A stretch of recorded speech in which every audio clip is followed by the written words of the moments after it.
Welcome back to The Explainer. Today, we're tackling a household reality that pretty much all of us have faced at some point. And frankly, it's one we all absolutely dread. I'm talking about the blocked drain.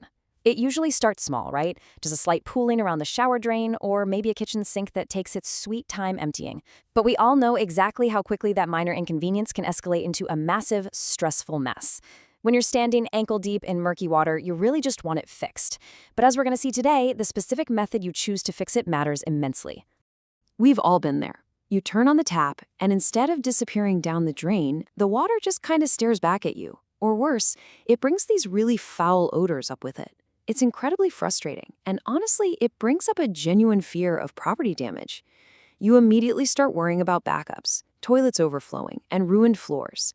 When this happens, a temporary Band-Aid just isn't going to cut it. You want a permanent solution. But knowing exactly what to ask for when you call a professional can feel like a total guessing game. Well, that is exactly what we are clearing up today. Okay, let's dive right into this. First, we'll look at the blocked drain dilemma. Then we'll get power rotting explained, followed by hydrojetting.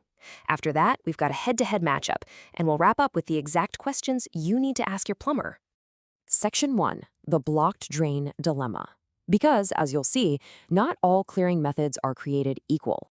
While both power rotting and hydrojetting are probably going to restore your water flow in the short term, they are absolutely not interchangeable. This is a trap so many homeowners fall into. Choosing the wrong fix, well, that just leads to temporary relief, annoying repeat visits from the plumber, and ultimately pouring a lot more money down the drain. You're basically paying to treat the symptom, but completely ignoring the root cause.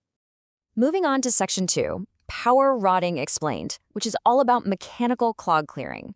So think of power rotting like a mechanical sword, or maybe a specialized drill for your pipes. What happens is the technician feeds a rotating cable, or a rigid rod, directly down into the drain, and as it spins, it physically attacks whatever is blocking the way. The coolest part about the system is that it uses these different attachments on the end of the cable, and they're specifically tailored to whatever debris is hiding down there. So if you've got heavily compacted hair in a bathroom drain, or maybe some intrusive tree roots out in the main line, that spinning head just grabs it, cuts it, or snags it. Then it can either be pulled right out or pushed all the way through to a wider clearing point. And that really illustrates the core strength of power rotting. It's that targeted, cut-and-clear action. Since it's a highly mechanical process, it relies on physical contact. That means power rotting absolutely shines when your blockage is a discrete, easily accessible obstruction. Like if a kid accidentally flushed a small toy, or there's a really distinct clump of hair near the surface, power rotting is for sure your best, most practical first line of defense. All right, Section 3, Hydrojetting Explained. Now we're talking high-pressure water jets. Now, if power rotting is a sword, hydrojetting is the ultimate high-tech power washer for your plumbing. Instead of sneaking a spinning metal cable down there, this method uses intensely high-pressure water jets that are blasted through a specialized nozzle right inside the pipe. And the sheer force of that water doesn't just punch a tiny hole through a clog, it completely scours the entire inside circumference of the pipe wall. It literally blasts away stubborn grease films, thick mineral deposits, and all that awful sludge-like residue that just naturally builds up over years of heavy use. So what hydrojetting gives you is a true full surface cleaning. It's not just about breaking up a single clog. It's practically resetting the interior of your pipe back to a near new condition. And because of this comprehensive cleaning power, hydrojetting is highly recommended for those longer pipe runs or those totally maddening recurring slow drains where a buildup along the walls is the real culprit. That brings us to Section 4, the head-to-head matchup. Let's see which method really wins out. Now, what's really interesting here is the stark contrast in their overall approach. Power rotting is aggressive, right? It's physical. It breaks things apart and focuses entirely on targeted obstruction removal. It's great for discrete clogs. Hydrojetting, on the other hand, relies entirely on fluid dynamics.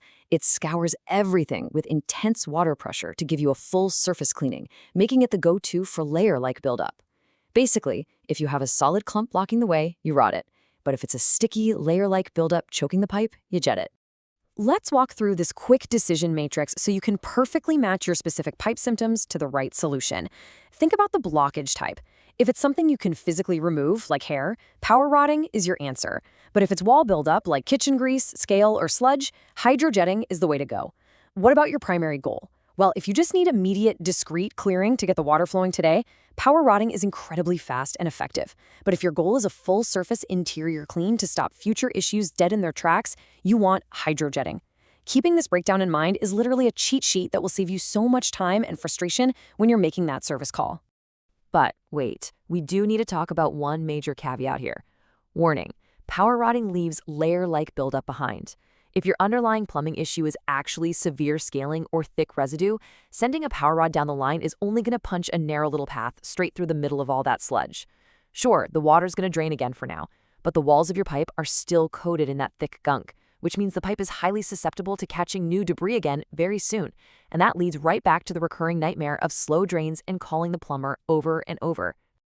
Finally, Section 5. Questions for your plumber. How to take control of those service calls. I want you to treat this 5-step checklist as your absolute shield against unnecessary expenses and endless repeat visits. Step 1, and honestly, this is totally non-negotiable. Ask for a camera inspection to identify the blockage. You have to see it to treat it. Step 2, match the method, whether that's rotting or jetting, to exactly what you found on that camera. Step 3, clarify the outcomes before any work begins. Make sure you know if you're paying for just an immediate clearance or a full pipe cleaning. Step 4, discuss the next steps in the fees if that first method fails. And Step 5, always request post-clearing prevention tips to help keep your lines clear moving forward. This quote from our source material really is the golden rule here. If you're deciding between the two, the safest strategy is to confirm what's blocking the line first, then choose the tool designed for that exact problem. Look, a blind guess is just a bad guess, especially when we're talking about your plumbing. You wouldn't let a surgeon operate on you without taking an x-ray first, right? So please, don't let anyone attack your pipes without running a camera down there. So, I'm going to leave you with this. Next time you're standing over that slowly draining sink, ask yourself, do you actually know what's hiding inside your pipes right now? Is it just a localized mass of hair, or is it decades of calcified grease? Before you spend a single dime, demand that inspection. Know your enemy, choose the exact right weapon, and take back your plumbing. Thanks so much for joining me on this explainer, and I'll catch you on the next one.